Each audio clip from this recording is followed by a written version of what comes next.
Bottled water is the fastest selling drink in the US. In fact, we spend $11 billion a year on it. In New York City alone, nearly 2.5 billion bottles are sold each year. Stacked up end to end, they would reach the moon. Since the beginning of the 20th century, we have taken an interest in water safety, and regulations on public water have only gotten better. However, since 1970, the federal funding of public water has declined from 70% to only 5%. This is because consumer demand has shifted over to the relatively new fad of bottled water. It has swiftly become a consumer obsession, and we're paying a huge price.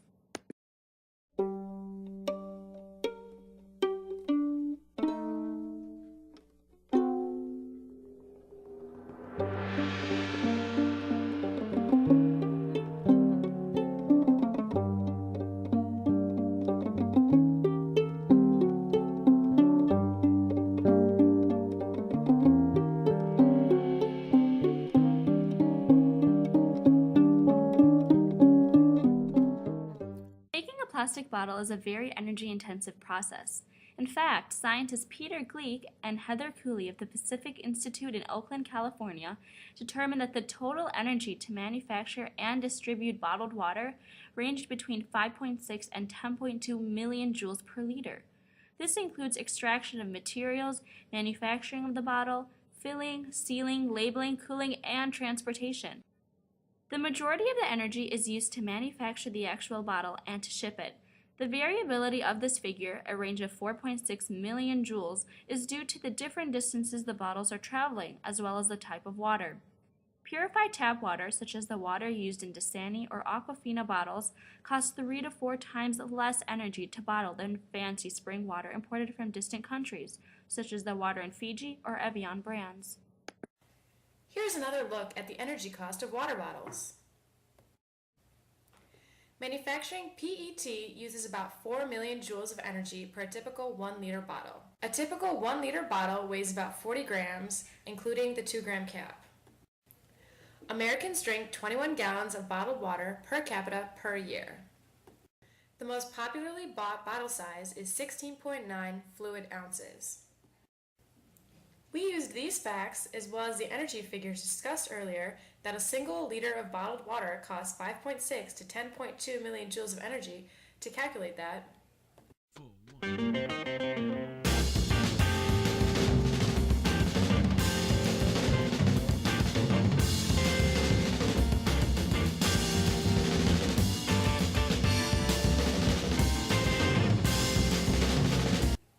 The popular 16.9 ounce bottle size uses 124 to 225 kilowatt hours.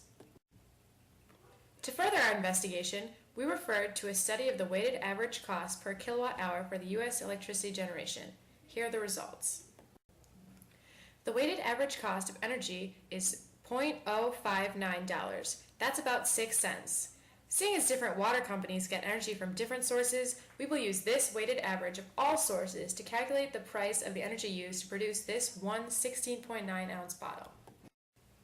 As stated earlier, Americans drink 21 gallons of bottled water per capita per year. This is approximately 159 16.9 ounce bottles.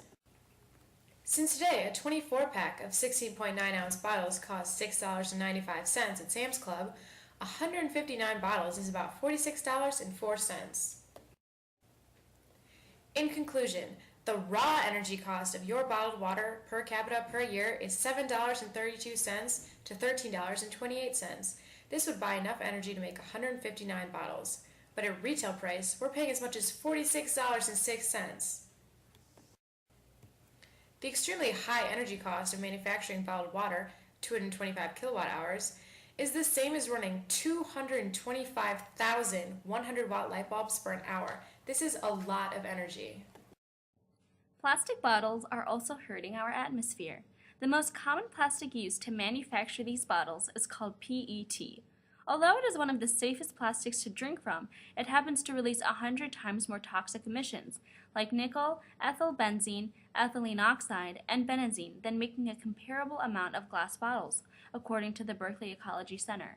For every ton of PET plastic produced, 3 tons of CO2 are released. Not to mention, the water itself is wasted in production.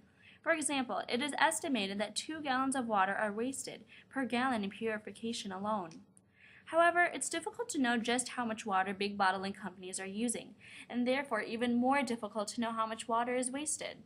In fact, after searching for hard-to-find numbers and calling endless answering machines, we were told from the 3 major bottling companies, Dasani, Aquafina, and Nestle, that the information was strictly proprietary.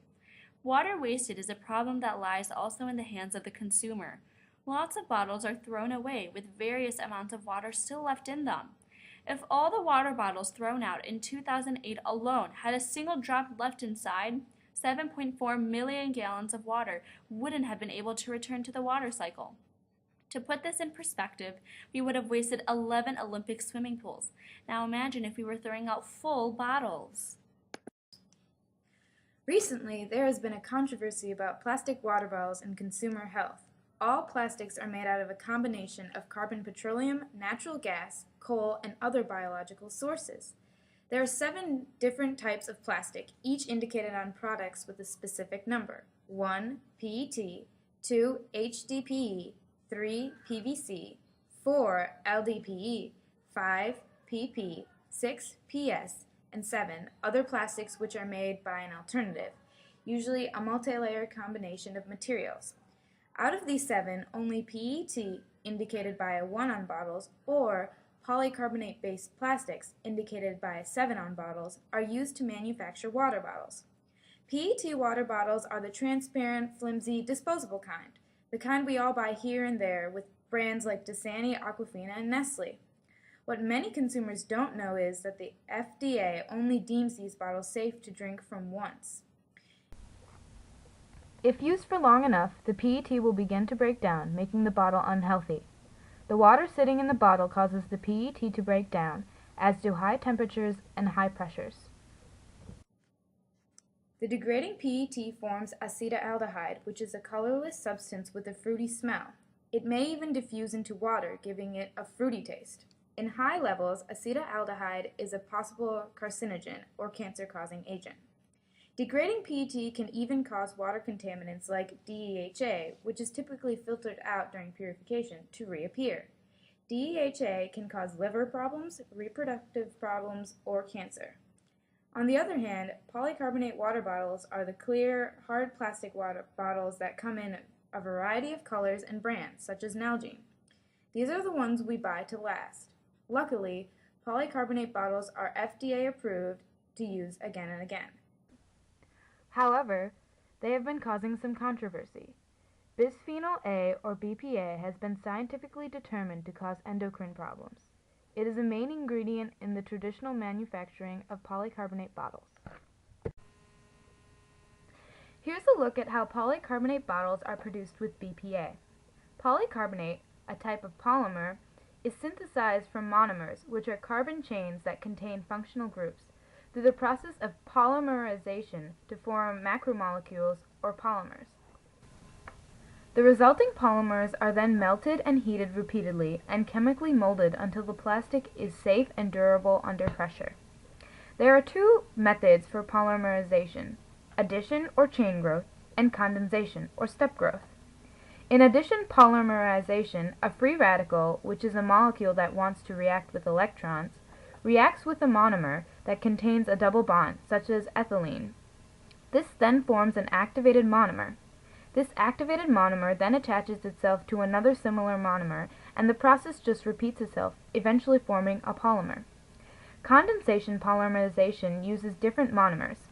In this process, the monomers have a functional group and at least 2 reactive sites. Depending on the functional group, an amine linkage or an ester linkage can be formed, resulting in an amide or an ester, respectively, and then releasing a molecule.